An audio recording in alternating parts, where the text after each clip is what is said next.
Hello नमस्कार। आज हम बात करने वाले हैं सक्षमता परीक्षा 2024 से रिलेटेड टॉपिक के ऊपर में नियोजित शिक्षक बनेंगे विशिष्ट शिक्षक के बारे में। तो फॉर्म ऑनलाइन करने की जो तिथि है उसको जारी कर दिया गया है। 1 फरवरी 2024 से आप इस फॉर्म को भर सकते हैं। फॉर्म ऑनलाइन करने की अंतिम तिथि 15 फरवरी 2024 है। तो इस फॉर्म को भरने के लिए क्या लगेगा, कैसे भरना है इस फॉर्म को और क्यों भरना है, इसके बारे में हम टोटल जानकारी आपको इस वीडियो के माध्यम से चर्चा करेंगे। लेकिन उससे पहले एक और बात बताना चाहेंगे आपको कि ये जो सक्षमता परीक्षा है, तो इस सक्षमता परीक्षा में आप उत्तीर्ण कैसे होंगे, इसके लिए जो नोट्स होता है जिससे जो पढ़ के आप इस एग्ज़ाम को अच्छे से क्रैक कर पाएंगे, अच्छे नंबर से आप उत्तीर्ण हो पाएंगे, पास हो पाएंगे, उसके लिए सपोर्ट मटेरियल्स आपको प्रोवाइड कराई जाएगी हमारी ओर से। तो इसके लिए यहाँ पे आपको नंबर दिया गया है, नंबर डिस्प्ले कर रहा होगा, दिख रहा होगा आपको। ये नंबर आपको सेव करना है, व्हाट्सएप से कांटेक्ट करना है। नियोजित शिक्षक जो है वो विशिष्ट शिक्षक कैसे बनेंगे उसके ऊपर में सपोर्ट मटेरियल्स आपको प्रोवाइड कराया जाएगा। तो आगे हम बढ़ते हैं कि कैसे हम इस फॉर्म को फिलअप करेंगे, कब तक फॉर्म को फिलअप करेंगे और क्या क्या इस फॉर्म को फिलअप करने में डॉक्यूमेंट हमको लगेगा। आइए बात कर लेते हैं कि सक्षमता परीक्षा से रिलेटेड कौन कौन सा इन्फॉर्मेशन आपके लिए महत्वपूर्ण है और कौन कौन सा डॉक्यूमेंट इस फॉर्म को भरने में आपको लगना है, कब तक इस फॉर्म को भर सकते हैं आप और क्या सिलेबस रहेगा, कौन कौन सा बुक आपको पढ़ना है, इसके बारे में हम चर्चा करेंगे। हमारे सामने एक लेटर आपको दिख रहा है, आपके सामने भी लेटर दिख रहा होगा। ये लेटर है बिहार विद्यालय परीक्षा समिति पटना का और ये दिनांक 25 जनवरी 2024 का ये लेटर आपको दिख रहा है। तो वैसे तो लिखा बहुत सारा चीज़ है, लेकिन जो इम्पोर्टेंट चीज़ है उसके बारे में जानकारी आपके साथ साझा करूंगा। बिहार विद्यालय परीक्षा समिति पटना का ये लेटर है। बिहार विद्यालय विशिष्ट शिक्षक नियमावली 2023 के नियम 4 के परिप्रेक्ष्य में स्थानीय निकाय के शिक्षकों की सक्षमता परीक्षा 2024 के आयोजन एवं उक्त परीक्षा में सम्मिलित होने हेतु आवेदन पत्र भरे जाने के संबंध में आवश्यक सूचना। क्या है सूचना? बिहार विद्यालय विशिष्ट शिक्षक नियमावली 2023 के नियम 4 के आलोक में राज्य में कार्यरत स्थानीय निकाय शिक्षकों की सक्षमता परीक्षा ली जानी है। इस नियमावली के तहत स्थानीय निकाय द्वारा नियुक्त सभी शिक्षकों को सक्षमता परीक्षा उत्तीर्ण करना आवश्यक है तथा सक्षमता परीक्षा उत्तीर्ण होने एवं ऐसी सक्षमता परीक्षा के उपरांत आवंटित विद्यालय में योगदान के पश्चात विशिष्ट शिक्षक कहलाएंगे। सक्षमता परीक्षा उत्तीर्णता के उपरांत आवंटित विद्यालय में योगदान करने की तिथि से इनका जिला स्तरीय एकल संवर्ग हो जाएगा।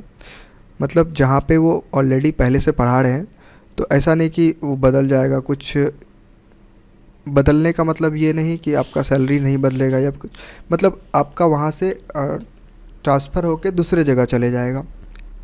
ऐसा नहीं कि आपका टीचर जो आप थे वो ख़त्म हो जाएगा, ऐसा कुछ भी बात नहीं। कोई भी चीज़ नहीं होगा, मतलब आपका वो उसमें मिल जाएगा जाके दूसरे जगह पे जहाँ पे ट्रांसफ़र होगा आपका। तत्संबंधी शिक्षा विभागीय अधिसूचना ज्ञापांक संख्या 11 नियमावली 1/2/2023 अंश 2 135 दिनांक 15/1/2024 के माध्यम से प्राप्त निर्देश एवं विभागीय पत्रांक दिनांक यहाँ पे दिया हुआ के माध्यम से प्राप्त मार्गदर्शिका के आलोक में स्थानीय निकाय शिक्षकों की प्रथम सक्षमता परीक्षा 2024 हेतु ऑनलाइन माध्यम से दिनांक 1 फरवरी 2024 से दिनांक 15 फरवरी 2024 तक की अवधि में आवेदन पत्र आमंत्रित किए जाते हैं। तो आपको बता दें कि ये जो डेट है 1 फरवरी 2024 से लेके 15 फरवरी 2024 तक के डेट में आपको फॉर्म फिलअप करना है। और आगे बढ़ते हैं। संरचना, मतलब आपका किस तरह से ये एग्ज़ाम होगा। एग्ज़ाम आपका होगा, सक्षमता परीक्षा के प्रश्न बहुविकल्पीय होंगे, मतलब ऑब्जेक्टिव टाइप क्वेश्चन होगा, जहाँ पे आपका रेडियो बटन होगा, इस तरह का 4 ऑप्शन आपको रहेगा। वो ऑप्शन में आपको यहाँ पे टिक लगाना है, कोई भी एक ऑप्शन में इस तरह का टिक लगाना है। तो वो ऑब्जेक्टिव टाइप क्वेश्चन यहाँ पे आपको रहेगा। कंप्यूटर में ये टोटल जानकारी आपको मिल जाएगा। मॉक टेस्ट में आपको सारा जानकारी अवेलेबल करा दिया जाएगा। उसके आगे बढ़ते हैं। प्रत्येक प्रश्न 1 अंक का होगा। प्रत्येक प्रश्न जो आपका रहेगा, क्वेश्चन रहेगा, वो 1 अंक का होगा। निगेटिव मार्किंग नहीं होगा, मतलब आप गलत भी बनाइएगा तो उसमें मार्क्स नहीं काटा जाएगा। परीक्षा का विषय रहेगा राज्य के प्राथमिक, मध्य माध्यमिक, उच्च माध्यमिक कक्षाओं के लिए निर्धारित पाठ्यक्रम के अनुसार पढ़ाए जाने वाले सभी विषय। इसका विवरण निम्नवत है। तो जो आप स्कूल में डेली बेसिस पे पढ़ाते हैं, जो आपका शेड्यूल है, जो आपका सब्जेक्ट है, उसके अनुसार जो पढ़ाते हैं उसी से आपका क्वेश्चन रहेगा विषय कोड के अनुसार। तो विषय कोड यहाँ पे दिया हुआ है, आप देख सकते हैं। जो भी विषय कोड है यहाँ पे दिया हुआ है। प्राथमिक विद्यालय के शिक्षक अभ्यर्थियों को भाषा के अंतर्गत अंग्रेजी भाषा एवं हिंदी अथवा उर्दू अथवा बांग्ला में से किसी एक भाषा का परीक्षा देनी होगी। मतलब आप यदि प्राथमिक 1 से 5 के टीचर हैं तो आपको या तो इंग्लिश, या तो हिंदी, या तो उर्दू, बांग्ला, किसी में भी आपको एक में एग्ज़ाम देना है। 9-10 के लिए क्या है, 9-10 के लिए भी अलग अलग कोड के अनुसार विषय दर्शाया गया है, आप देख लग सकते हैं, या स्क्रीनशॉट आप इस स्क्रीन का ले सकते हैं। आगे बढ़ते, जो इम्पोर्टेंट चीज़ है मैं उनको बता रहा हूँ सिर्फ। ये जो पाठ्यक्रम आपका है, बिहार लोक सेवा आयोग द्वारा आयोजित ट्री 1 ट्री 2, तो पहले जो हो चुका है आपको बता दें, बीपीएससी का जो एग्ज़ाम लिया गया है ट्री 1 और ट्री 2 के निर्धारित पाठ्यक्रम, उसी के अनुसार आपका एग्ज़ाम होगा। बीपीएससी के जो पाठ्यक्रम है उसी के अनुसार आपका एग्ज़ाम लिया जाएगा। तो कैसा होगा एग्ज़ाम, प्रश्न पत्र पैटर्न कैसा होगा। सक्षमता परीक्षा में 150 आपका क्वेश्चन होगा ऑब्जेक्टिव टाइप। इन प्रश्नों का विवरण तथा संख्या इत्यादि निम्नवत होंगे। मतलब कक्षा 1 से 5 अध्यापकों के लिए 150 क्वेश्चन रहेगा। भाग 1 में रहेगा भाषा, भाग 2 में रहेगा सामान्य अध्ययन, सोशल साइंस से रिलेटेड रहेगा और सामान्य विषय रहेगा। 30 प्रश्न रहेगा भाषा में, और सामान्य अध्ययन में 40 प्रश्न, और सामान्य विषय में 80 प्रश्न रहेगा। कक्षा 6 से 8 के लिए उसी प्रकार से यहाँ पे दिया हुआ टोटल 9 से 10 के लिए, 11 से 12 के लिए टोटल दिया हुआ। मतलब एलिजिबिलिटी अहारता 6 नंबर दिया हुआ। अहारता एलिजिबिलिटी क्या रहेगा, स्थानीय निकाय द्वारा राज्य के प्राथमिक, मध्य माध्यमिक, उच्च माध्यमिक विद्यालयों में नियुक्त एवं कार्यरत शिक्षक, शारीरिक शिक्षक सहित पुस्तकालय अध्यक्ष जो है वो सब इस फॉर्म को भर सकते हैं। 7वां नंबर है परीक्षा शुल्क। सभी कोटि के अभ्यर्थियों के लिए परीक्षा शुल्क 1100 रुपये रखा गया है। 1100 आपको एग्ज़ाम फ़ी आपको पे करना है। ऐसा नहीं कि आप एससी हैं या डिसेबिलिटी हैं, विकलांग है तो आपको कम फी पे करना है। सभी के लिए सामान्य फ़ी है 1100 का। 1100 का जो फ़ी है वो आपको पे करना है फॉर्म भरने के लिए। उसके बाद अलावा 8 नंबर में दिया है परीक्षा प्रक्रिया एवं अवधि। सक्षमता परीक्षा कंप्यूटर बेस्ड टेस्ट होगी। ये जो एग्ज़ाम आपका होगा ये कंप्यूटर पे एग्ज़ाम होगा, कंप्यूटर बेस्ड एग्ज़ाम होगा, सीबीटी उसको बोलते हैं। और कैसे इस एग्ज़ाम को देना है इसके ऊपर में भी मैं वीडियो बना दूंगा कि मॉक टेस्ट आपको कैसे देना है, कैसे ओपन करना है, कैसे अपना लॉगिन करना है और कैसे माउस को यूज़ करना है, इसके ऊपर में के माध्यम से आयोजित की जाएगी। एवं इसकी अवधि 2 घंटा 30 मिनट की होगी। ये जो एग्ज़ाम आप देंगे ये 2 घंटा 30 मिनट का टोटली एग्ज़ाम होगा आपका। आगे बढ़ते हैं 9 नंबर में उत्तीर्णता, मतलब कैसे आप इस एग्ज़ाम को पास कीजिएगा। सामान्य प्रशासन विभाग के संकल्प संख्या 2374 दिनांक 16 जुलाई 2007 के अनुरूप सक्षमता परीक्षा का न्यूनतम उत्तीर्णांक निम्नवत होगा। जैसे यदि आप जनरल कैटेगरी में आते हैं, सामान्य कास्ट से आते हैं, जैसे ब्राह्मण, राजपूत, कायस्थ, ये सब कास्ट से यदि आते हैं आप, तो आपको लाना होगा 40% अंक। आगे बताएंगे कितना अंक आपको आना चाहिए। और पिछड़ा वर्ग यदि आप बनिया या फिर जो भी पिछड़ा वर्ग वगैरह से आते हैं आप, बहुत सारा कास्ट है, उनसे पिछड़ा वर्ग में यदि आते हैं आप, बीसी यादव हो गया, बनिया हो गया, और भी बहुत सारा कास्ट, जो भी कास्ट से आप आते हैं बीसी में एनेक्सर 2 में, तो आपको 36.5% अंक आपको आना चाहिए। और अत्यंत पिछड़ा मतलब ईबीसी एनेक्सर 1 में आपको 34% अंक आपको आना चाहिए। अनुसूचित जाति अनुसूचित जनजाति SC ST के लिए आपको 32% आना चाहिए और दिव्यांग डिवेलिटी एबल्ड के लिए 32%, महिला के लिए फीमेल के लिए किसी भी वर्ग के महिला के लिए 32% आपको आना चाहिए। और 10th नंबर में यहाँ आप देख सकते हैं सक्षमता परीक्षा 2024 उत्तीर्ण सभी परीक्षार्थियों को उत्तीर्णता प्रमाण पत्र निर्गत किया जाएगा। यदि आप पास कर जाते हैं तो आपको यहाँ पे प्रमाण पत्र भी दिया जाएगा। 11 नंबर में परीक्षा फॉर्म भरते समय शिक्षक अभ्यर्थियों को 3 जिलों का विकल्प देना अनिवार्य होगा। आप यदि फॉर्म भर रहे हैं, फॉर्म भरने के पूर्व में ही आपको, फॉर्म भरने के टाइम में ही आपको 3 जिला का चयन करना है। कहाँ कहाँ यदि आप पास कर जाते हैं तो आपको किन किन ज़िलों में प्राथमिकता दी जाएगी जॉब के लिए, तो वो आपको भरना है। दूसरा है 12 नंबर में शिक्षक अभ्यर्थी द्वारा भरे गए आवेदन सबमिट करने के उपरांत संबंधित जिला के जिला कार्यक्रम पदाधिकारी स्थापना के लॉगिन में जाएगा। मतलब आप यहाँ ये जो फॉर्म भरेंगे, ये जो डिस्ट्रिक्ट है आपका जहाँ पे आप जॉब कर रहे हैं, वहाँ पे जो प्रोग्राम ऑफिसर रहेंगे डिस्ट्रिक्ट के, उसके लॉगिन पे जाएगा। तत्पश्चात जिला कार्यक्रम पदाधिकारी स्थापना द्वारा जांचोपरांत इसे अंतिम रूप से सबमिट किया जाएगा, जिस पर जिला कार्यक्रम पदाधिकारी स्थापना का डिजिटल हस्ताक्षर अंकित होगा। मतलब इससे ये प्रूफ होगा कि आप फॉर्म भरें और इनके द्वारा भी, प्रोग्राम ऑफिसर के द्वारा भी इसको वेरीफाई कर लिया गया है। सत्यापन के दौरान जिला कार्यक्रम पदाधिकारी स्थापना यह आश्वस्त हो लेंगे कि शिक्षक अभ्यर्थी सक्षम स्थानीय निकाय द्वारा वास्तव में नियोजित शिक्षक है। कुछ ऐसे भी हो सकते हैं कि जो लोग शिक्षक होने का दावा करेंगे, अपना डॉक्यूमेंट को अपलोड करके फॉर्म भरेंगे, तो ऐसे फर्जी शिक्षक को डिडक्ट करने के लिए ये प्रोग्राम ऑफिसर को डिजिटल सिग्नेचर के लिए बनाया गया है। तो वहाँ पे आपका वेरीफाई हो जाएगा कि आप ऑलरेडी शिक्षक हैं कि नहीं है। ठीक है, तो धोखाधड़ी वाला यहाँ पे कोई बात नहीं होगा।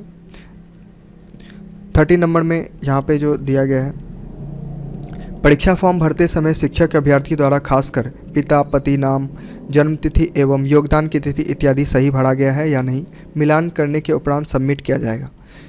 जैसे आप यदि फॉर्म भर रहे हैं तो उससे पहले आप देख लीजिए कि सारा जो आप डिटेल्स डालें वो सही डालें कि नहीं। 40 नंबर में दिया गया है परीक्षा देने के पश्चात मूल प्रवेश पत्र गुम होने की स्थिति में शिक्षक अभ्यर्थी को दोबारा सक्षमता परीक्षा देना होगा। यदि आपका एडमिट कार्ड जनरेट होता है और एडमिट कार्ड यदि आपका खो जाता है, एडमिट कार्ड फिर दोबारा आप नहीं निकाल पाएंगे, इसलिए उस एडमिट कार्ड को आपको संभाल के रखना पड़ेगा। 15 नंबर में सक्षमता परीक्षा फरवरी 2024 के अंतिम सप्ताह में होने की संभावना है, जिसके लिए फरवरी के तृतीय सप्ताह में प्रवेश पत्र निर्गत किया जाएगा। मतलब फरवरी लास्ट तक आपका जो एडमिट कार्ड है वो जारी कर दिया जाएगा। इसी अपरिहार्य कारणवश इस तिथियों में परिवर्तन होता है तो इसकी सूचना समाचार पत्रों में विज्ञप्ति के माध्यम से दी जाएगा। अगर किसी कारणवश अगर ये एग्ज़ाम आपका कैंसिल होता है या फिर डेट आगे बढ़ता है तो आपको इन्फॉर्मेशन दे दिया जाएगा। समिति द्वारा निर्गत प्रवेश पत्र को शिक्षक अभ्यर्थी द्वारा डाउनलोड किया जाएगा। डाउनलोड किए गए प्रवेश पत्र को जिला कार्यक्रम पदाधिकारी स्थापना द्वारा माह दिसंबर 2023 के वेतन भुगतान का सत्यापन वेतन भुगतान पंजी से कर भौतिक हस्ताक्षर के उपरांत अपलोड किया जाएगा। शिक्षक अभ्यर्थी के आधार कार्ड नियोजन इकाई द्वारा निर्गत नियुक्ति पत्र एवं फोटो का मिलान कर ही जिला कार्यक्रम प्राधिकारी स्थापना द्वारा प्रवेश पत्र प्रति हस्ताक्षर किया जाएगा। आप इससे सुनिश्चित हो सकते हैं कि आपका आधार कार्ड या सभी डॉक्यूमेंट आपका जो जॉब का डॉक्यूमेंट से मैच कर रहा है। ये सभी अगर है, सारा कुछ सही है, तो आपके लिए बेहतर है कि आप इस एग्ज़ाम के लिए पूर्ण रूप से एलिजिबल हैं। यदि आपका किसी भी तरह का कोई कमी पाया जाता है तो आपको परेशानी का सामना करना पड़ सकता है। 70 नंबर में देखते हैं वैसे शिक्षक अभ्यर्थी जिन्हें सक्षमता परीक्षा देनी है उन्हें ऑनलाइन परीक्षा हेतु कंप्यूटर पर आवश्यक प्रैक्टिस करने की सलाह दी जाती है। वैसे टीचर जो लोग अभी तक कंप्यूटर चलाना नहीं आता है, जिनको कंप्यूटर पे कुछ काम वगैरह नहीं आता है, तो ऐसे टीचर के लिए निर्देश दिया गया है कि वो कुछ दिनों के लिए इसका प्रैक्टिस कर सकते हैं, कंप्यूटर कैसे चलाएं और माउस को कैसे चलाएं, कंप्यूटर में किस तरह का प्रश्न आएगा, किस तरह का हमको जवाब देना है। इससे रिलेटेड आपको टोटल जानकारी कलेक्ट कर लेना ताकि एग्ज़ाम के समय आपका टाइम बचे और ज़्यादा से ज़्यादा आप क्वेश्चन को हिट कर पाए। यह प्रैक्टिस नज़दीक विद्यालय के ICT लैब में संध्या 5 बजे के बाद अथवा नज़दीकी प्राथमिक शिक्षक प्रशिक्षण संस्थान, जिला शिक्षा एवं प्रशिक्षण संस्थान, शिक्षण प्रशिक्षण महाविद्यालय में संध्या 7:30 बजे से 9:30 बजे तक की जा सकती है। इसके लिए भी गवर्नमेंट की तरफ से भी व्यवस्था है, तो ये आप पता कर लीजिए कहाँ है, वहाँ पे भी आप जाके कर सकते हैं, या आप निजी कंप्यूटर संस्थान में भी प्रैक्टिस कर सकते हैं। जो कंप्यूटर सेंटर है वहाँ भी आप प्रैक्टिस इनका कर सकते हैं। सक्षमता परीक्षा उत्तीर्णता के पश्चात सभी उत्तीर्ण अभ्यर्थियों का विद्यालय आवंटन के पूर्व काउंसलिंग होगा, जिसमें उनके प्रमाण पत्रों की जांच की जाएगी तथा थंब इम्प्रेशन एवं आईरिस रिकॉग्निशन का मिलान किया जाएगा। तो ये सारा जो प्रमाण पत्र है, आपका जो भी डॉक्यूमेंट है, वो आप बढ़िया से मिला लीजिए, और कहीं भी किसी भी तरह का कोई त्रुटि अगर मिलता है तो उसको जल्द से जल्द ठीक करवा लीजिए, ताकि आपको ज्वाइनिंग जो हो दूसरे जगह या जहाँ भी हो, वहाँ आपको किसी भी तरह का कोई समस्या का सामना ना करना पड़े। और अपने आधार कार्ड में बायोमेट्रिक्स और आई रिकॉग्निशन उसको आप देख लीजिए कि वो सही काम कर रहा है कि नहीं। 90 नंबर जिला कार्यक्रम पदाधिकारी या स्थापना यह ध्यान रखेंगे कि सभी प्रकार के न्यायालय शिक्षक अपीलीय प्राधिकार में विचाराधीन मामलों से संबंधित अभ्यर्थियों का सक्षमता परीक्षा आवेदन पत्र सबमिट नहीं हो सके। जिला कार्यक्रम पदाधिकारी स्थापना यह ध्यान रखेंगे कि सभी प्रकार के न्यायालयीय शिक्षक अपीलीय प्राधिकार के विचाराधीन मामले से संबंधित अभ्यर्थियों का सक्षमता परीक्षा आवेदन पत्र सबमिट नहीं हो सके। मतलब अगर कोई किसी भी तरह का टीचर्स के ऊपर में किसी तरह का केसेस वगैरह है तो उनका फॉर्म भी यहाँ पे सबमिट नहीं होने वाला। 20 नंबर में दिया गया है, यह सक्षमता परीक्षा स्थानीय निकाय द्वारा विविध चयनोपरांत नियोजन व कार्यरत शिक्षकों के लिए है। इसके इतर कोई भी शिक्षक व्यक्ति इस परीक्षा में सम्मिलित होने हेतु पात्र नहीं है। यह सक्षमता परीक्षा स्थानीय निकाय द्वारा विधिवत चयनोपरांत नियोजित व कार्यरत शिक्षकों के लिए है। ऐसा नहीं कि कोई भी टीचर बनना चाहता हो तो इस फॉर्म को भर दे, ऐसा नहीं है। जो ऑलरेडी पहले से टीचर हैं वो इस फॉर्म को भरेंगे। इसके अतिरिक्त पूर्व में नियोजित रहे एवं वर्तमान में नियोजित मुक्त सेवानिवृत्त हो चुके शिक्षक इस परीक्षा से सम्मिलित होने के पात्र नहीं है। जो रिटायर्ड हो गए वो भी नहीं भर सकते हैं, या किसी कारणवश उनको मुक्त करा दिया गया है, वो भी मतलब हटा दिया गया है, वो भी टीचर इस फॉर्म को नहीं भर सकते। 21 में है, शिक्षकों द्वारा अपने जिला के जिला कार्यक्रम पदाधिकारी स्थापना के माध्यम से ऑनलाइन भरे गए परीक्षा आवेदन के विवरणों के आधार पर समिति द्वारा उनका प्रवेश पत्र निर्गत किया जाएगा। प्रवेश पत्र निर्गत किए जाने मात्र से परीक्षा के लिए अभ्यर्थी की पात्रता की संपुष्टि नहीं होगी। मतलब ऐसा नहीं कि आप एडमिट कार्ड आपका जारी हो गया तो आप एग्ज़ाम दे ही दीजिएगा, उसके बाद भी कई सारा प्रक्रिया है, जो जांच प्रक्रिया है, उससे आपको गुजरना होगा। 22 में है, परीक्षा आवेदन भरे जाने की प्रक्रिया से लेकर परीक्षाफल प्रकाशन व प्रमाण पत्र निर्गत करने की प्रक्रिया के बीच अथवा परीक्षाफल प्रकाशन के पश्चात शिक्षक के सेवा काल में यदि किसी भी समय यह पाया जाता है कि संबंधित परीक्षार्थी इस परीक्षा हेतु पात्र नहीं था, तो उसका अभ्यर्थित परीक्षाफल एवं प्रमाण पत्र रद्द किया जा सकता है। यहाँ पे दिया गया है कि ऐसा नहीं कि आप एग्ज़ाम दे दिए तो आप समझ जाइएगा कि मेरा तो काम हो गया, ऐसा बात भी नहीं है। इसके बाद भी एग्ज़ाम देने के बाद भी आपका एक रिज़ल्ट भी आ जाएगा, तो आपको ज्वाइनिंग भी मिल जाएगा। अगर इसके बाद यदि पता चलेगा कि आप किसी भी तरह का फर्जीवाड़ा करके इस जॉब में आए हैं तो आपको वहाँ से सभी चीज़ को रद्द करके हटा दिया जाएगा। आगे बढ़ते हैं। निर्धारित अवधि में विहित शुल्क के साथ जिस इच्छुक अभ्यर्थी का ऑनलाइन आवेदन जिला कार्यक्रम पदाधिकारी स्थापना के माध्यम से समिति को प्राप्त नहीं होगा, उसका प्रवेश पत्र निर्गत नहीं किया जाएगा। मतलब निर्धारित अवधि में विहित शुल्क के साथ जिस इच्छुक अभ्यर्थी का ऑनलाइन आवेदन जिला कार्यक्रम पदाधिकारी स्थापना के माध्यम से समिति को प्राप्त नहीं होगा, मतलब आप सबमिट फॉर्म को नहीं करेंगे तो वो उसका कोई मान्य नहीं रहेगा। आगे बढ़ते हैं। कुछ अच्छा बात भी, नॉर्मलाइजेशन होगा, जैसे कंप्यूटर आधारित जो टेस्ट होगा, विधि से आयोजित की जाने वाली परीक्षाएं जिनमें अभ्यर्थियों की संख्या अपेक्षाकृत ज़्यादा होती है का आयोजन एक से अधिक पालियों, सीटिंग तिथियों, डेट में किया जाता है। ऐसी परीक्षाओं में सामान्यतः अलग अलग पालियों में प्रश्न पत्रों के अलग अलग कठिनाई स्तर होने के कारण इन परीक्षाओं का परीक्षाफल तैयार करने के पूर्व नॉर्मलाइजेशन की विधि अपनाई जाती है, ताकि किसी विशेष पाली के अभ्यर्थियों को कोई लाभ या हानि नहीं हो। इसलिए इस परीक्षा में भी नॉर्मलाइजेशन विधि अपनाकर परीक्षाफल प्रकाशित किया जाएगा। मतलब ऐसा नहीं, नॉर्मलाइजेशन मतलब ये होता है एग्ज़ाम जब आप देते हैं तो बहुत ज़्यादा स्टूडेंट्स होने के कारण क्या होता है, सीटिंग जो टाइमिंग है वो अलग चेंज करना पड़ता है, टाइम टेबल वो सारा डेट्स चेंज करना पड़ता है, जिसके कारण कुछ स्टूडेंट्स को लग सकता है कि पहले वाले पाली का एग्ज़ाम हल्का लिया गया और मेरा भारी लिया गया। इस तरह के दिक्कत को देखते हुए नॉर्मलाइजेशन का प्रक्रिया अपनाया जाता है, जहाँ पे जो भी रहेगा उसको सामान्य स्तर का, आगे आपको बताते हैं, आगे विस्तार से दिया गया। ये देखिए, नॉर्मलाइजेशन की प्रक्रिया के उपरांत अभ्यर्थियों का जो भी नॉर्मलाइज स्कोर होगा वही अभ्यर्थी का प्राप्तांक होगा। अभ्यर्थियों की उत्तीर्णता अथवा अनुत्तीर्णता का निर्धारण इसी प्राप्तांक नॉर्मलाइज स्कोर के आधार पर कंडिका संख्या 9 में दिए गए उत्तीर्णांक प्रतिशत के आधार पर अनुसार होगा, न कि रॉ स्कोर सही प्रश्नोत्तर के आधार पर प्राप्त अंक के आधार पर। ऐसा नहीं कि आप जितना लाइएगा उतना ही आपको मिलेगा, हो सकता है आपका मार्क्स यहाँ पे कम भी कर दिया जाए, ज़्यादा भी बढ़ा दिया जाए।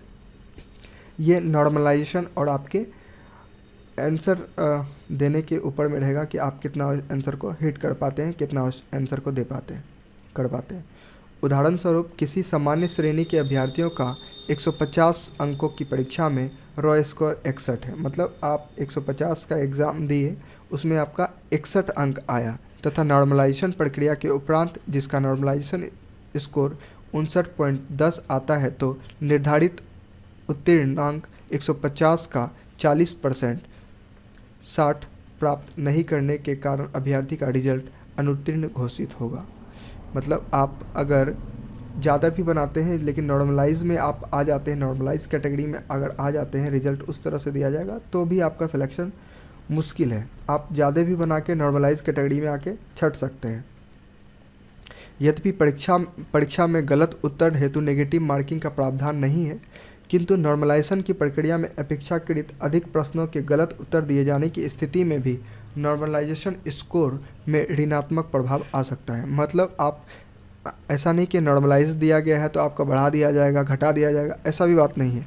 लेकिन हाँ, ज़्यादा से ज़्यादा यदि आप क्वेश्चन को गलत मार्क करते हैं, गलत टिक आउट करते हैं और गलत बनाते हैं, मतलब आप टीचर के योग्य नहीं रहते हैं, उस परिस्थिति में तो आपका ऋणात्मक प्रभाव आ सकता है। मतलब कुछ न कुछ आपका इशू और आ सकता है एग्ज़ाम को लेके।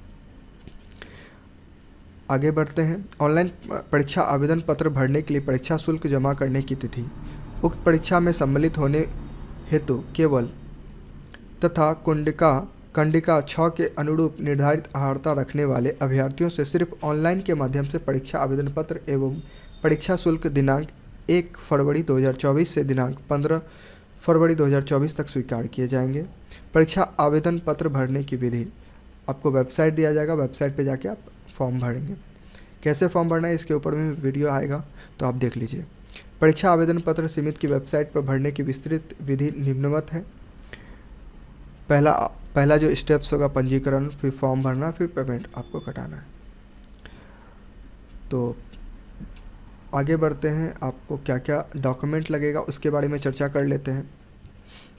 फ़ोटो के बारे में, अभ्यर्थी के फ़ोटोग्राफ का स्कैन किया हुआ साइज 20 KB से 100 KB तक तथा 3.5 cm × 4.5 cm होना चाहिए एवं हस्ताक्षर का स्कैन किया हुआ साइज 10 KB से 50 KB होना चाहिए। ये जहाँ फॉर्म भराएंगे वहाँ पे आपका फ़ोटो का साइन और सिग्नेचर का साइन वो एडजस्ट करके फॉर्म को फिलअप कर दिया जाएगा। या आप चाहते हैं कि फॉर्म को अच्छे से बिना गलती के भरे, तो आप मेरे से भी संपर्क कर सकते हैं डायरेक्टली। मेरा नंबर आप यहाँ पे नोट कर सकते हैं, 98179207। अगर आपको फॉर्म भरने से संबंधित किसी भी समस्या का सामना करना पड़ रहा है या फॉर्म आपको भरना है किसी भी बिना गलती के, तो आप इस नंबर पर संपर्क कर सकते हैं और आपके फॉर्म को अच्छे से आसानी से भर दिया जाएगा और आपको व्हाट्सएप पे भेज भी दिया जाएगा। चलिए आगे बढ़ते हैं।